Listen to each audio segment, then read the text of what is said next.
Brain development చాలా అతి వేగంగా ఉంటుంది. సరిగా తల్లి తండ్రి ఈ వయసులోనే చాలా శ్రద్ధ పెట్టుకొని చిన్నారులని అంగన్వాడీ కేంద్రాలకు పంపిస్తూ, అంతేకాకుండా ఇంటి దగ్గర కూడా శ్రద్ధ తీసుకోవాలి.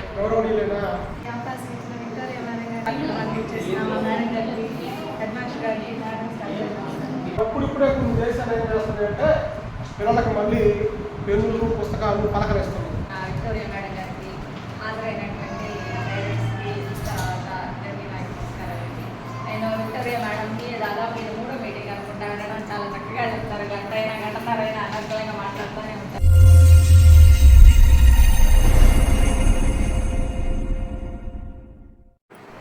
ఈనాటి పోషణ పక్వాడా కార్యక్రమానికి విచ్చేసినటువంటి ప్రధాన ఉపాధ్యాయుల వారికి, ఉపాధ్యాయునులకు, స్థానిక తల్లిదండ్రులకు మరియు అంగన్వాడీ సిబ్బందికి నా నమస్కారాలు. చిన్నారులకు నా శుభాశీస్సులు తెలియజేసుకుంటున్నాను. ఈ పోషణ పక్వాడా కార్యక్రమము ఏప్రిల్ మాసంలో 9వ తారీఖు నుంచి 23వ తారీఖు వరకు కూడా జరుపుమని మాకు ప్రభుత్వం వారి ఆదేశాలు పంపి ఉన్నారు. 9 నుంచి 23 వరకు కూడా పోషణ పక్వాడా కార్యక్రమాన్ని, అంటే పోషణ పక్వాడా అంటే 15 రోజులు, అంటే 2 వారాలు జరిపించాలని, 9 నుంచి 23 వరకు కూడా ప్రతి అంగన్వాడీ కేంద్రంలోనూ ఒకే షెడ్యూల్ ప్రకారం జరగాలని, షెడ్యూల్ను కూడా పంపి ప్రభుత్వం వారు ఎంతో పటిష్టంగా ఈ కార్యక్రమాన్ని అవగాహన కార్యక్రమం తల్లుల్లో జరిపించాలి అని, కుటుంబ భద్రత, పిల్లలకు కుటుంబ రక్షణ, తర్వాత వారి యొక్క ప్రేమతో కూడినటువంటి స్పర్శ, ఇవన్నీ కూడా పిల్లలకు ఎంతో భద్రతని ఇస్తాయని, తర్వాత వారి జీవితాలకు అవి ఎంతగానో ఉపయోగపడతాయని కార్యక్రమం నిర్వహించాలి అనేది మన గవర్నమెంట్ తీసుకొని ఒక నిర్ణయం తీసుకొని ప్రతిరోజు ప్రతి అంగన్వాడీ కేంద్రంలో ఈ 9 నుంచి 23 దాకా ఈ కార్యక్రమాలకు షెడ్యూల్ ఇచ్చారు. ఈ రోజు షెడ్యూల్ ప్రకారం మనం ప్రీ స్కూల్ యాక్టివిటీస్ ఇవి చూసారమ్మా. ఒకసారి మన అంగన్వాడీ కేంద్రాలలో పౌష్టికాహారంతో పాటుగా మనకి 3 నుంచి 6 సంవత్సరాల చిన్నారులకు ఆటపాటల ద్వారా విద్యని అందిస్తారనమాట. దాని ద్వారా ఉపయోగం ఏంటంటే పిల్లల్లో సర్వతోముఖాభివృద్ధి సాధించాలి అని అంటే హోలిస్టిక్ డెవలప్మెంట్ అంటారు. ఇది రావాలి అని అంటే అన్ని అభివృద్ధులు ఉంటాయి. అభివృద్ధులు ఉన్నవి పిల్లలు సమగ్రంగా సాధించాలి. ఎందుకు చేయాలి అని అంటే చిన్నారులకు 2 సంవత్సరాలలోపు బ్రెయిన్ డెవలప్మెంట్ చాలా అతి వేగంగా ఉంటుంది. శారీరకంగానే కాదు, బ్రెయిన్ డెవలప్మెంట్ కూడా వేగంగా జరుగుతుంది. ఆ తర్వాత 5 సంవత్సరాలు కనుక తల్లి తండ్రి ఈ వయసులోనే చాలా శ్రద్ధ పెట్టుకొని చిన్నారులని అంగన్వాడీ కేంద్రాలకు పంపిస్తూ, అంతేకాకుండా ఇంటి దగ్గర కూడా శ్రద్ధ తీసుకోవాలి అనేది మన యొక్క గవర్నమెంట్ యొక్క ఉద్దేశంగా ఈ అంగన్వాడీ కేంద్రాలలో ఈ ప్రోగ్రామ్ని చేయడం జరుగుతుంది. అంగన్వాడీ కార్యకర్తలు పూర్వ ప్రాథమిక విద్య ద్వారా చేసేటువంటి ఈ కార్యక్రమాల ద్వారా చిన్నారుల్లో 5 అభివృద్ధులు కూడా పెరుగుతాయి. అభివృద్ధులు ఏంటి అంటే ఫస్ట్గా శారీరక అభివృద్ధి డెవలప్ అవ్వాలన్నా కూడా చిన్నారులు ఏం చేస్తారు, ఎక్కువ పరుగులు ఎత్తడం ఇలాంటివి కాదు కదా, వారితోటి ఆటలు ఆడిస్తారు. ఆటలు మనం ఏం చేస్తున్నాము, ఇటీవల మనకి ఏదన్నా అడ్డం వచ్చారనుకో పిల్లలు ఏం చేస్తాము, సెల్ ఫోన్ నోటిచ్చేస్తాం. ఇప్పుడు చూసుకుంటా కూర్చుంటే ఇంక వాళ్ళు మనకు అడ్డం రాదు, మన పని మనం చేసుకోవచ్చు. అది మన తప్పు కాదమ్మా. అయితే మనకి అంటే పెద్దల దగ్గరికి తీసేవాళ్ళు పెద్ద కుటుంబాలు లేవు కాబట్టి మన పనులు అవ్వాలి కాబట్టి అందుకోసం అనేసి పిల్లలకి సెల్ ఫోన్లు మనం ఇస్తూ ఉన్నాం. కానీ అలా సెల్ ఫోన్ ఇవ్వడం వల్ల చిన్నారుల బ్రెయిన్ ఎదగదు, నరాలు కొంచెం దెబ్బతింటాయి, కంటి నరాలు దెబ్బతింటాయి. కాబట్టి అది ఇవ్వకూడదు కూడా. అసలు ఫోన్ అనేది పిల్లలకి అలవాటు చేయకూడదు. బ్రెయిన్ డెవలప్మెంట్ చాలా చాలా ముఖ్యం. బిడ్డ పుట్టిన దగ్గర నుంచి ఆ చిన్నారిని మనం ఎంతో హోప్స్ పెట్టుకుంటాం కాబట్టి తల్లి తండ్రి ఈ విషయాల్లో మనకి శ్రద్ధ తీసుకొని చిన్నారులు అడిగకుండా ఒకసారి ఇక్కడ చూడండి, ఈ ఫ్లెక్సీలో ఏముందో చూడండి. అక్కడ ఎవరెవరు ఉన్నారు, తాత, నానమ్మ, నాన్న, అమ్మతో పాటుగా ఇంతమంది పిల్లల పట్ల శ్రద్ధ తీసుకొని వారితోటి శారీరక వ్యాయామాలంటే ఆటలు ఆడించడం చేయాలి. వారిని మాట్లాడకుండా వాళ్ళు శ్రద్ధగా ఒక ఫోన్కి అలవాటు చేస్తే వాళ్ళు లోన్లీగా ఒంటరితనంగా ఫీల్ అవుతారు అనమాట. అదే తల్లి కనుక దగ్గర పెట్టుకొని, ఇప్పుడు ఆ అబ్బాయి చూడండి ఇందాకటి నుంచి తన బిడ్డను ఒళ్ళో పెట్టుకొని ఎంత బాగా శ్రద్ధ తీసుకుంటున్నారు. అప్పుడు ఏముంటుందంటే ఆ బాబుకి కానీ ఆ పాపకి కానీ నా తల్లి నా తండ్రి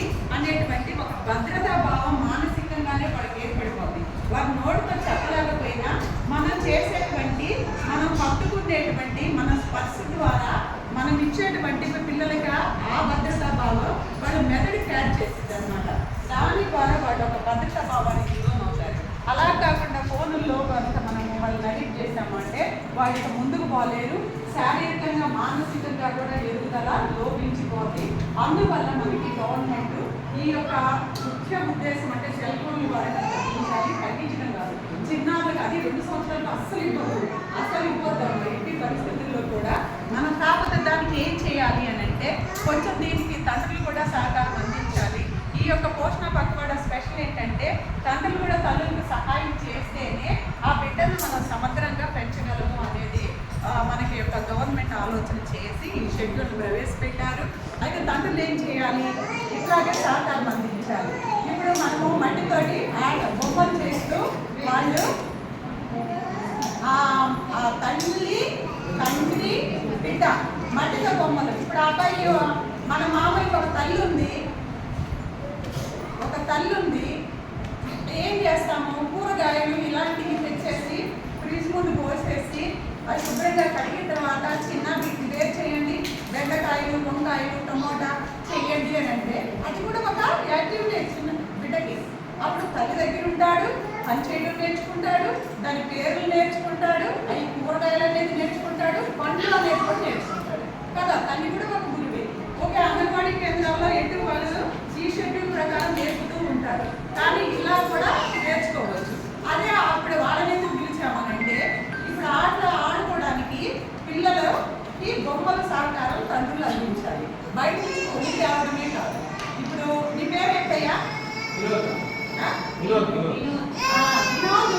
ఒక బొమ్మ మనకు వచ్చి పిల్లాడికి ఇస్తే చాలా హ్యాపీ.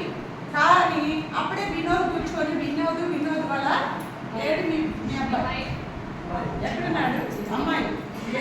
ఓకే, ఆ బేబీ అను నువ్వు కలిసి కూర్చొని ఆ మట్టి విసుకుతూ ఒక బొమ్మను చేయమనో, లేదంటే చిన్నవి ఉన్నాయి కదా గ్లాసులు, గిన్నెలు లేదా స్టవ్, ఇలా ఒక్కొక్క ఆకారం నువ్వు కలిసి చేసావనుకో ఆ బిడ్డకి శారీరక వ్యాయామం వచ్చింది, చిన్న కండరాలు పెద్ద కండరాలు అభివృద్ధి డెవలప్ అయింది.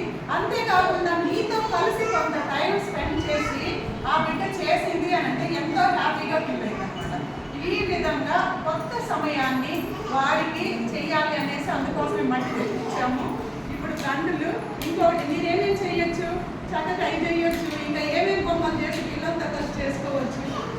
మీరు ఆలోచన చెప్పండి, ఇంకేమేమి బొమ్మలు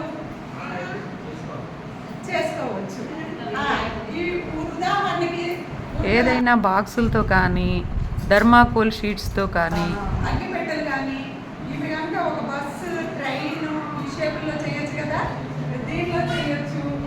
ఆ తర్వాత గ్లాసులలో ఏం చేయొచ్చు, ఇసుక రాళ్ళు పోసేసి లేదా ఒక డబ్బాల్లో పోసేసి వైట్ పేపర్ జుట్టేసి ఇలా చేయొచ్చు కదా.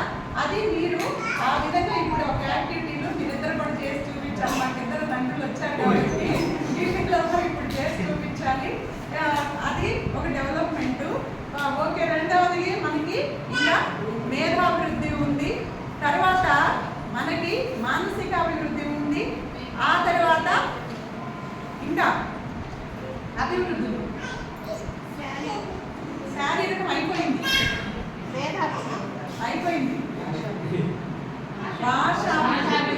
ఈ భాషాభివృద్ధి అనేది నువ్వు మాట్లాడటం ద్వారా తండ్రి, తల్లి, తర్వాత మొదటి గురువు వీళ్ళందరూ కూడా మాట్లాడటం ద్వారా భాష నేర్చుకుంటారు. ఎలా అమ్మ, నాన్న, మాస్టర్ గారు, తర్వాత ఇంకా అక్క, చెల్లి, అంతేకాదు ఇంకా కూరగాయలు తెచ్చిపోయమన్నాను కదా వాటి పేర్లు, ఇంకా తర్వాత వీటి కథలు ఉన్నాయి చూసారా, కథలు ఇవి ఆ బొమ్మలు చూపిస్తూ వాళ్ళు కథలు చెప్తారు. మన ఊరిలో ఒక పెద్ద అడవి ఉంది, ఆ అడవి పెద్ద ఉంది, అట్లా ఉద్రేకాలతో సహా వాళ్ళు మొత్తం కూడా అవి ఎక్స్ప్లెయిన్ చేస్తారు. ఆ పిల్లలే కథలు చెప్పేస్తారు. దాని ద్వారా ఏంటంటే స్పీచ్ థెరపీ, మాటలు అంటే డెవలప్మెంట్స్ ఉంటాయి కదా, మైల్ స్టోన్స్ అంటారు దాన్ని. ఈ వయసులో ఇది జరగాలి, ఈ వయసులో ఇది జరగాలి, ఈ వయసులో ఇది జరగాలి అని ఆ జరగాల వయసుకు తగ్గట్టుగా ఆ మైల్ స్టోన్స్ కనుక ఆ బిడ్డ రీచ్ కాకపోతే మనకి ఇబ్బందే కదా. మన బిడ్డ చక్కగా అంటే చిలక పలుకుల్లాగా మాట్లాడుతూ ఉంటే మనకి ఎంతో ఇష్టం. అదే భాష రాలేదు, మాటలు రాలేదు, మనం ఎంతో ఇబ్బంది పడాలి కదా. అందుకనేసి మనం ఇలా కథల ద్వారా ఇదివరకు మనకి పాతకాలంలో ఏం చేసేవాళ్ళు, అమ్మమ్మ నాన్నమ్మ తాతయ్య పక్కల ముందు పెట్టుకొని నీతి కథలు చెప్పేవాళ్ళు. అందువల్ల వాళ్ళకి భాష అనేది డెవలప్ అయ్యేది. వాళ్ళు క్వశ్చన్స్ విడిగా వేస్తే ఇదేమైంది తాతయ్య, ఇదేమైంది నాన్నమ్మ అని అడుగుతూ ఉంటే వాళ్ళు ఓపికగా సమాధానం చెప్పేవాళ్ళు. ఇప్పుడు మన దగ్గర వాళ్ళు ఇదేమిటి అంటే చెప్పాక టైం మన దగ్గర లేదు కాబట్టి వాళ్ళు మనం కట్టించుకోవచ్చు. అర్థమైందా? మనం చదివించి చూడండి ఎన్ని క్వశ్చన్స్ వస్తాయో. మరి వాళ్ళకి ఆన్సర్స్ చెప్పగలిగి ఉండాలి కదా. కాబట్టి మన 5 సంవత్సరాల్లో చిన్నారుల యొక్క అభివృద్ధి చాలా వేగంగా ఉంటుంది, మంచిగా ఉంటుంది. ఇప్పుడు అభివృద్ధి చెందిందే రేపు భవిష్యత్తులో కూడా మనం ఇంతైనా కూడా అప్పుడు అభివృద్ధి చెందిందే ఒక్కై మనల్ని మానయ్య బంధువులు అన్నట్టు చిన్నప్పుడు నేర్చుకుంటే వాటి జీవితకాలం కూడా అవలంబిస్తారు. కాబట్టి ఇలాగా అభివృద్ధి చెందేటువంటి అభివృద్ధులు మొత్తం కూడా కలిసి ఇక్కడే అభివృద్ధి చెందించాలి అనేసి మన గవర్నమెంట్ ఆఫ్ ఇండియా యొక్క ఆలోచనతో ఈ అభివృద్ధులన్నీ కూడా చిన్నారుల్లో ఈ విధంగా కావాలని పూర్వ ప్రాథమిక విద్య ద్వారా ఇలా అన్ని యాక్టివిటీస్ చేయిస్తూ ఉంటారు. ఇంకా చాలా ఉంది అమ్మ. అలా సార్ వాళ్ళు వచ్చున్నారు, వాళ్ళకి కూడా మనకి సమయం ఇద్దాము. వాళ్ళు మనకి అవి కూడా చేసి చూపిస్తారు. ఫ్యామిలీ కూర్చోండి చేస్తారా? ఓకే, అది మీకు చెప్తూ ఉన్నాను.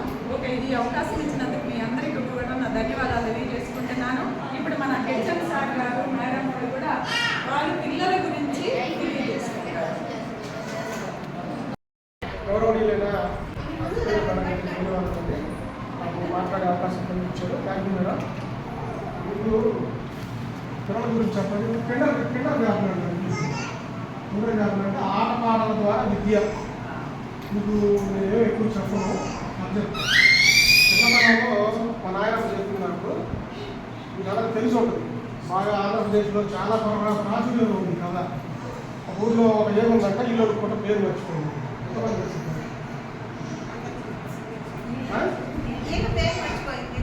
ఏదో ఇల్లు అడుక్కుంటా పేడతోటి పేరు మర్చిపోయింది. పేదరాశి పెద్దమ్మ దగ్గరికి పోయిందంట. పేదరాశి పెద్దమ్మ నా పేరు ఏంటి? ఈ పేరు నాకే తెలుసమ్మా, నా కొడుకు అడుగు అమ్మ. మళ్ళీ నేను మొత్తం అది దాన్ని ఏమంటారంటే రిపీట్, చెప్పిన పదాలన్నీ కూడా రిపీట్ అవుతా ఉంటుంది. పేదరాశి పెద్దమ్మ కొడుకుగా నా పేరు ఏంటి? మీ పేరు నాకే తెలుసు, నా చేతిలో గొడవలు అడగడం.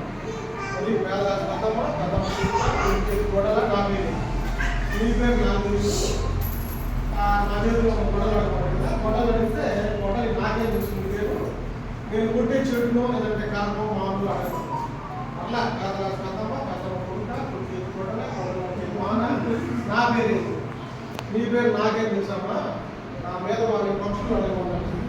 మరలా పేదరాశి పెద్దమ్మ కొడుక గొడవలకి మారు మీద వాళ్ళ పక్షులాగా నా పేరు, మీ పేరు నాకే తెలుసు, నేను త్రాగే నేల ఆడమా. మళ్ళా పేదరాశి పెద్దమ్మ కొడుక చేతి గొడవలకి మారు మీద పక్షులాగా పక్షుల దగ్గర నీళ్ళలాగా నా పేరు, మీ పేరు నాకే తెలుసు, వాళ్ళు ఉండే చేపలు ఆడమన్నారు. మళ్ళా పేదరాశి పెద్దమ్మ కొడుక చేతి గొడవలకి మారు మీద పక్షులాగా నీళ్ళలాగా నా పేరు, నీళ్ళలో ఉండే చేపలారా మా పేరు. ఆ చేపలు కూడా మీ పేరు మాకే తెలుసమ్మా, మమ్మల్ని తినే రాజు అడుగుతాం. సో ఎవరో రాజు పట్టుకొని చేపలు తింటారు, వాళ్ళు అడగవాలి. మరలా పేదరాజు పెద్దమ్మ కొడుకుగా గొడవల పక్షులారా నీళ్ళలో ఉండే చేపలు తినే రాజా మా పేరేంటి, మీ పేరు మాకే తెలుసు, నేనైతే గుర్రాలు అడగమన్నాడు రాజు. మళ్ళా పేదరాజు పెద్దమ్మ కొడుకుగా గొడవలకి మానవుల పక్షుల నీళ్ళలో ఉండే చేపలు రాజుకి గుర్రవ నా పేరు ఏం పేరు అంటే మీ పేరు నాకే తెలుసు, నా కొడుకులో ఉన్న పిల్లలు అడగమన్నాడు గుర్రం. మళ్ళా పేదరాజు పెద్దమ్మ కొడుకు గొడవలకి మానవుల పక్షుల నీళ్ళలో ఉండే చేపలు తినే రాజుకి గుర్ర కడుపులో ఉన్న పిల్ల నా పేరు ఏంటంటే దానికే తెలుసు. తరపు డెలివరీ కూడా కాలేదు కథ కాబట్టి కథలాగే కాదు. అదేదో దిగాను ఓ నా పేరు ఏం కావాలి ఎందుకుంటా ఇది కథ. అంటే దీనికి ఈ కథ చెప్పడం వెనుక ఉన్న ఉద్దేశం ఏంటంటే మారాల్సింది వాళ్ళు కాదు, మనం మారాలి. ఇప్పుడు మన తల్లిదండ్రులు తాతలు మనకి రకరకాల మంచి కథలు చెప్పారు. దానివల్ల భాషా పరిజ్ఞానం పెరిగింది, పిల్లలు చక్కగా మాట్లాడుతుందన్నారు, ఆటలాడుతుందండి. వాళ్ళకి మీరు ఒక చెల్లిచ్చి వాళ్ళు వదిలించుకుంటే వాడు కూడా రేపు మిమ్మల్ని వదిలేస్తారు. వదిలేసిపోయి ఆ వృద్ధాశ్రమంలో పడేస్తారు. వాళ్ళకి గ్యారెంటీ. కాబట్టి రిలేషన్ అనేది ఎట్లా తయారవుతుందంటే తల్లిదండ్రులు, ఇంట్లో నాయనమ్మ అమ్మమ్మ వాళ్ళ బాండింగ్ వల్ల సంబంధ బాంధాలు అనేది దృఢపరచబడతాయి. మీరు ఎవరికి వాళ్ళే ఏమైనా తిరిగి అంటే వాళ్ళలో మానసిక ఎదుగుదల ఉండదు, శారీరక ఎదుగుదల ఉండదు. డౌన్స్ సిండ్రోమ్ అని చెప్పని ఏజ్ పెద్ద అయిన తర్వాత కొంతమందికి బేబీస్ పుడతారు. వాళ్ళు 40 yearsలో 35 years అబౌవ్ పెళ్లి చేసుకుంటారు. వాళ్ళ కార్యక్రమాల వల్ల లేదా వాళ్ళ చదువుల వల్ల లేదంటే రకరకాల వాళ్ళ ఇబ్బందుల వల్ల లేట్ మ్యారేజెస్ చేసుకున్న వాళ్ళకి డౌన్స్ సిండ్రోమ్తో పుట్టినటువంటి బేబీస్ జన్మిస్తారు. ఈ డౌన్స్ సిండ్రోమ్ ఉన్నటువంటి బిడ్డలు వాళ్ళ మానసిక శారీరక ఎదుగుదల అంతగా ఉండదు. వాళ్ళు ఒక రకంగా ఫిజికల్గా మెంటల్గా కూడా వాళ్ళు చాలా స్లోగా ఉంటారు, స్లో లెవెల్స్ లాగా. కాబట్టి ఇలాంటి పరిస్థితులు మనకి ఇక్కడ లేవు. కాబట్టి డిజిటల్ స్క్రీన్స్కి మనం పిల్లల్ని దూరం ఉంచాలి. దానివల్ల చాలా ఇబ్బందులు ఉంటాయి. వాళ్ళు ఇప్పుడిప్పుడే కొన్ని దేశాలు ఏం చేస్తున్నాయంటే పిల్లలకి మళ్ళీ పెన్నులు పుస్తకాలు పలకరిస్తున్నారు. అంటే ఇప్పుడు వాళ్ళు ఏం చేశారంటే ఇప్పటిదాకా మేము మీ దేశాల కంటే చాలా అభివృద్ధి చెందాము కాబట్టి మేమంతా కంప్యూటర్ మీద చూపిస్తాము, అన్ని స్క్రీన్స్ మీద చూపిస్తామని చెప్పి అలా చూపించారు. వాళ్ళలో రకరకాల మార్పులు వచ్చింది. వాళ్ళ హెల్త్ పరంగా కానీ తర్వాత మానసిక ఇందులో చాలా తేడాలు వచ్చింది. అందుకని మళ్ళీ వాళ్ళు ఏం చేస్తారు, పాత పద్ధతులే బాగున్నాయి, భూమి మీద ఓటు చేసేసి తీసుకుని ఆరు రాసిన పద్ధతే బాగుంది, మళ్ళీ పెరుగులు ఆహాలు అది నేర్పిద్దాము, పిల్లలకి పుస్తకాలు ఇద్దామని చెప్పి మళ్ళీ పెరుగులు పుస్తకాలు ఇస్తున్నారు. ఇంకా మనం ఏంటంటే ఆ స్థాయికి వెళ్ళాల, తెలుగు పుస్తకాల్లోనే ఉన్నాం. ఇంగ్లీష్ చేశారని కూడా అభివృద్ధి చెందేది మళ్ళీ బ్యాక్ వచ్చింది. కాబట్టి మనకి ఆటల ద్వారా శారీరక వ్యాయామం ద్వారా వాళ్ళతో ఎక్కువగా మాట్లాడటం ద్వారా మనం వాళ్ళకి మంచి అవేర్నెస్ కల్పించవచ్చు. అంటే వాళ్ళ ఎదుగుదలకు మనం సహాయపడవచ్చు. అంతేకాదు ఎక్కువగా చాలామంది ఏమనుకుంటారంటే తల్లిదండ్రులు మేము ఇంత కష్టపడుతున్నాం కదా మా పిల్లలు ఎందుకు కష్టపడాలి అన్న ఫీలింగ్లో ఉంటున్నారు చాలామంది. అదేందో అర్థం కాదు, మనం స్వర్గంలో ఉంటున్నావా, భూమి మీద ఉంటున్నాం, దేవుళ్ళే కష్టపడ్డారు భూమి మీద వచ్చి. మేము కష్టపడ్డాము మా బిడ్డలు కష్టపడకూడదు అంటే కష్టపడకపోతే తిండి ఎట్లా వస్తుంది అది కూడా గుర్తించుకోవాలి. కాబట్టి భగవంతుడు అందరికీ హెల్ప్ చేస్తాడు. మనం కష్టపడతాం, వాళ్ళు కూడా కష్టపడాలి. పుట్టినందుకు చచ్చిపోయేదాకా కష్టపడతానే ఉంటాం. సుఖం అనేది ఎక్కడ లేదు, గుర్తుపెట్టుకుంది. కాకపోతే వాడు కష్టపడితే వాడు మంచి స్థాయికి వస్తాడు. మీరు మేము కష్టపడ్డాము వాళ్ళు కష్టపడుకుంటామని ఏర్పాటు చేసేయాలనుకోండి, వాడు ఎక్కడున్నాడో అక్కడే ఉంటాడు, అన్నీ చేయించుకుంటాడు పెద్ద అయ్యేదాకా. అందుకని మీ పనులు మీరు చేసే ప్రతి పనిలో పిల్లలకి భాగస్వామ్యం కలిగించండి. అంటే మీరు చేసే ప్రతి పని మార్పులు చేయించుకోండి. అలాగే తమ్ముడు కూడా కొంచెం పెద్ద పిల్లలు అనుకోండి, వాళ్ళు చేసే ప్రతి పనిలో వాళ్ళు కూడా చెప్పి చేయించుకోవాలి. వాళ్ళకి ఎందులో చెప్పడం, వీళ్ళకి ఎందులో చెప్పడం, నా పని నేను చేసుకుంటానంటే రేపు నువ్వు అడ్డం పడితే ఎవరికి చేయదు. కాబట్టి గుర్తుపెట్టుకోండి, వాళ్ళలో పిల్లల్లో కాన్ఫిడెన్స్ రావాలంటే వాళ్ళు అన్ని పనులు చేయాలి. వాళ్ళు అన్ని పనులు చేసినప్పుడు వాళ్ళు ఎక్కడికి పోయినా ప్రపంచంలో బతుకుతారు. కాబట్టి ఇలాంటి కాన్ఫిడెన్స్ మనం కల్పించాలా, పిల్లలకి దూరంగా ఉంచాలా. ఇది పోషణ పక్కవాడ అంటే 15 రోజులు ప్రోగ్రాం. ఇది 9 నుంచి 23 రోజులు 15 రోజులు పక్కవాడ అంటే 15 రోజులు అవుతుంది. అది వేరే 14 అర్థమైంది. పోషణ పక్కవాడ అంటే పోషణ 15 రోజులు ప్రోగ్రాం. కాబట్టి ఇప్పటిదాకా ఎలాంటి పోషణ అవసరాలు ఐసిడిఎస్గా గవర్నమెంట్ అందిస్తుందో మీకు తెలుసు, అన్నీ అందిస్తున్నారు, అవన్నీ తీసుకుంటారు మీరు. కాబట్టి ఈ భారతదేశంలో ఎక్కువ శాతం రక్తహీనత అనేది ఎక్కువ ఉంది. ఎక్కువ మహిళల్లో ఆడపిల్లల్లో రక్తహీనత ఉంది. మగపిల్లలకి సమానంగా ఆడపిల్లలు కూడా అన్ని రకాల భోజనాలు పెట్టాల్సి ఉంది. వాడు కొంచెం మగవాడు అని చెప్పి వాడికి ఎక్కువ భోజనం పెట్టడం, మంచి పోషకాహారం పెట్టడం, అమ్మాయి అని చెప్పి అమ్మాయి ఎక్కువ పెట్టడం, ఇద్దరికి కూడా సమానంగా పెట్టాలి.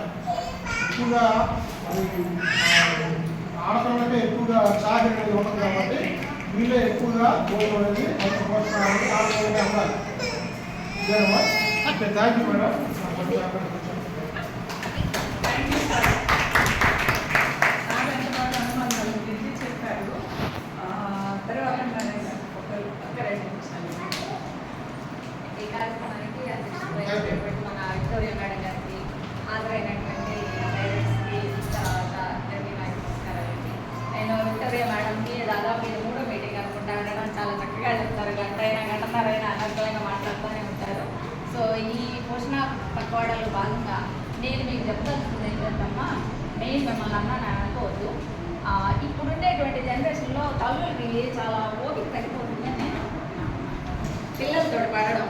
ఎందుకంటే మా చిన్నప్పుడు కానీ లేకపోతే మీ చిన్నప్పుడు కానీ చూడండి ఒకసారి బయటికి అన్నం కానీ ఏదైనా గిన్నెలో తీసుకొచ్చి బయటికి తీసుకొచ్చి వాటిని చూపిస్తూ వీటిని చూపిస్తూ చిన్నగా పెట్టుకుంటారు.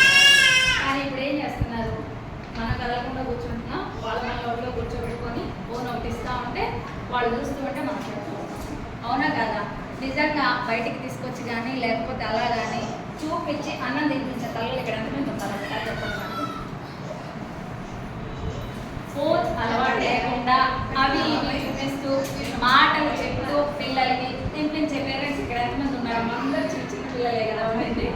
ఒకళ్ళు ఇద్దరు చూడండి, మిగతా పేరెంట్స్ మొత్తం. దీనివల్ల ఏంటంటే మీ పిల్లలకి అదిగో చెట్టు మీద అది చూడండి, ఇది చూడండి అని చెప్పి అలా చెప్తూ మాటలు చెప్తుంటే మీ మాట విని పెరగడం. ఎందుకంటే మేడం గారు ఇందాక నేను చెప్పారు, 2 సంవత్సరాల నుంచి బ్రెయిన్ బాగా వేగంగా పెరుగుతుంది. సో మీరు ఏది ఇస్తే అదే తీసుకుంటారు పిల్లలు అని. సో కాబట్టి మీరు ఏం చేయాలంటే మాటలు చెప్తూ చూపించారనుకోండి, మీరు అదిగో చెట్టు మీద అది ఉంది ఇది ఉంది అని చెప్పి చెప్తూ ఉన్నారనుకోండి, ఫలితంగా ఏమవుతుందంటే మీ పిల్లల యొక్క విజన్ కూడా పెరుగుతుంది.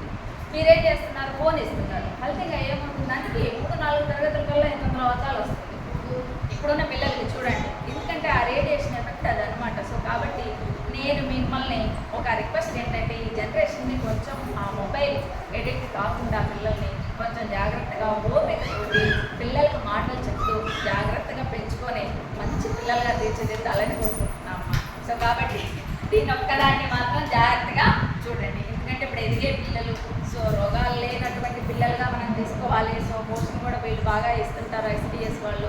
వాటిని జాగ్రత్తగా ఉపయోగించుకొని మీరు కాస్త ఓపిక పెంచుకోవాలని నేను కోరుకుంటున్నానమ్మా. Okay, thank you. రోజుకు ఒక కథ నేర్చుకుంటాం యూట్యూబ్లో.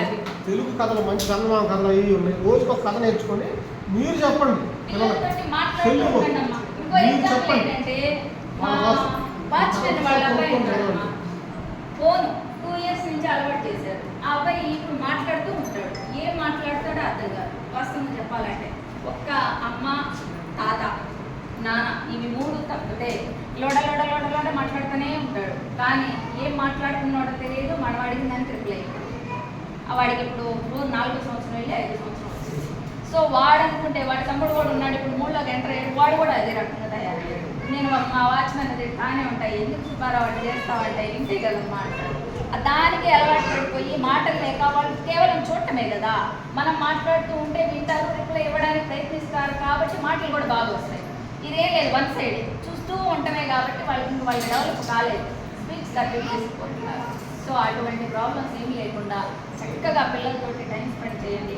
వాళ్ళతో మాట్లాడుతూ ఉండండి, ఎవరని చెప్తూ ఉండండి. ఇవి చెప్తూ ఉంటేనే మీ పిల్లలు కూడా మానసికంగా ఎదుగుతారమ్మా. అదొకటే మీ తల్లులందరికీ నేను చెప్పేది. ఓకే అమ్మా.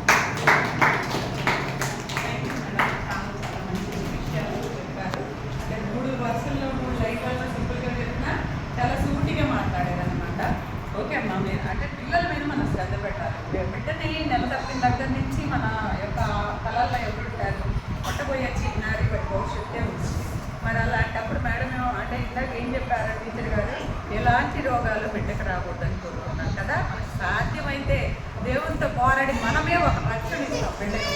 అంత పవర్స్ ఉంది. మరి అంత ప్రేమ బిడ్డ మీద ఉన్నప్పుడు కొంచెం శ్రద్ధ కూడా మనం చూపించగలిగితే చాలా మంచిగా మనం బిడ్డను పెంచుకోగలము. మేడం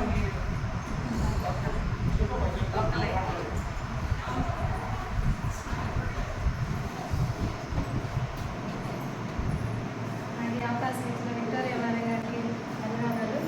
అలాగే గారికి, వచ్చిన పేరెంట్స్కి, అన్నద మేడంకి, అందరికీ గుడ్ ఆఫ్టర్నూన్.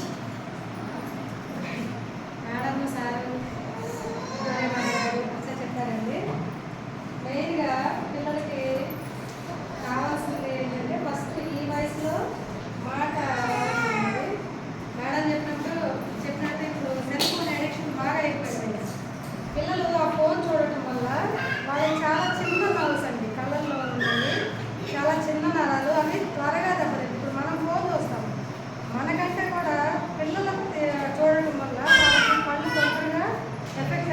అవకాశం ఉంది. అందుకనే ఇప్పుడు ఫస్ట్ క్లాస్ సెకండ్ క్లాస్ అప్పుడు ఎల్కేజీ యూకేజీ నుంచే కళ్ళద్దాలు అవి కూడా మామూలు సైట్ కదన్నమాట ఎంత లావులు వస్తున్నాయి. అదొకటి నిజంగానే మేడం చెప్పినట్టు ఓర్పు అవసరం తల్లిదండ్రులకి. ముందు మనం నేర్చుకోవాలి. మనల్ని చూసి పిల్లలు మన బిహేవియర్ని బట్టి పిల్లలు అంటూ ఉంటారు అన్నమాట. కొంతమంది పిల్లలు వచ్చి అన్వాంటెడ్ లాంగ్వేజ్ అంటారు, బూతులు అవి మాట్లాడుతూ ఉంటారు. అవి ఎక్కడి నుంచి వస్తాయి వాళ్ళకి? మనం అనుకుంటాం పిల్లలు మాట వినట్లేదు, వాడు ఏడుస్తున్నాడు అని. మనం ప్రేమగా చెప్తే పిల్లలు మనం ఏది ఇస్తే అదే తీసుకుంటాం, మళ్ళీ రిటర్న్ అదే ఇస్తారు. ఓకేనా? మనం వాళ్ళకి ఎంత ప్రేమగా చెప్తే వాళ్ళంతా చక్కగా వింటారు.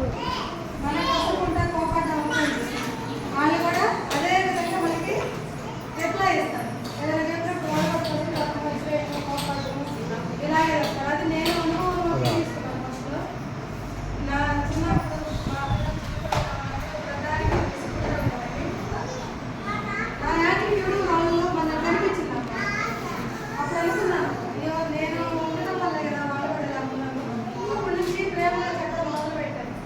వాళ్ళు విసిగిస్తారు, నాకు తెలుసు అంతా. అంటే చెప్పిన మాట ఒకసారి వినరు, పదే పదే ఏడుస్తూ ఉంటారు. ఏదైనా వాళ్ళకి అవసరమైన అనుకోండి, ఏడిస్తే వీళ్ళు ఇస్తారు అనేది వాళ్ళకి ఒక ఆయుధం అన్నమాట. ఏడుస్తూ ఉంటారు. కానీ అలా ఏడ్చేటప్పుడే మనం దగ్గర తీసుకొని ప్రేమగా చెప్తే వాళ్ళు 100% వింటారు. ఏడుస్తున్నారు కదా అని చెప్పి వాళ్ళు ఏడిస్తే మంచిదే మేడం. కానీ ఎందుకు ఏడుస్తున్నారు? వదిలేసేవాళ్ళు. అప్పుడు మనకి కావాలంటే ఇచ్చేవాళ్ళు కానీ అప్పట్లో. ఇప్పుడు ఎలా ఉందంటే వామ్మో నా దగ్గర వామ్మో అనుకోని వాళ్ళు సెల్ఫోన్ అడిగితే సెల్ఫోన్, డబ్బులు అడిగితే డబ్బులు, ఫోన్ అడిగితే ఫోన్, ఏది కావాలంటే అది చక్కగా మనమే వాళ్ళకి బ్యాడ్ హ్యాబిట్స్ అలవాటు చేస్తాం. కాబట్టి వాళ్ళకి బ్యాడ్ హ్యాబిట్స్లో కనిపిస్తాయా అనిపించింది. మా పేరెంట్స్ ఇస్తున్నారు కాబట్టి ఇది మంచిదే. మనం ఏదైతే తప్పని చెప్తామో అదే పిల్లలు తప్పు, ఏదైతే మంచిగా చెప్తామో అదే పిల్లలు మంచిది. సో ఏదైనా సరే పేరెంట్స్ ముందు మనం చెప్పాలి, పిల్లలు నేర్చుకుంటారనే మాత్రం ఒకటి గుర్తుపెట్టుకోండి. సో మీ పిల్లలు రేపు మా స్కూల్కి వస్తారు, మంచి పిల్లలుగా మార్చి మాకు పంపించండి. Okay, thank you very much. అవకాశం ఇచ్చినందుకు.